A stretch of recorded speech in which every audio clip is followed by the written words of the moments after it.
ওগো আল্লাহ, ওগো মালিক, তুমি ছাড়া তো আমাদের আর কেউ নাই, তুমি ছাড়া তো আমার আর কেউ নাই।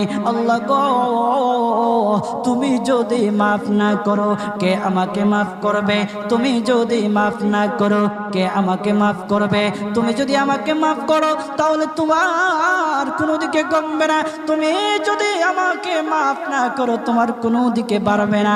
আল্লাহ গো, তুমি আমাকে মাফ করে দাও। সারাটা জীবন অন্যায় কাজ করেছি, সারাটা জীবন নাফরমানি করেছি, আমার কাছে কালেমার দাওয়াত কম আসে নাই, আমার কাছে কালেমার দাওয়াত কম আসে নাই, আমাকে লোকেরা কম বোঝায় নাই। ওগো আল্লাহ, তুমি আমাকে মাফ করে দাও।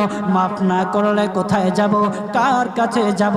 বাবা যখন মারে তখন মার কাছে আশ্রয় নেওয়া যায়, মা যখন প্রহার করে তখন বাবার কাছে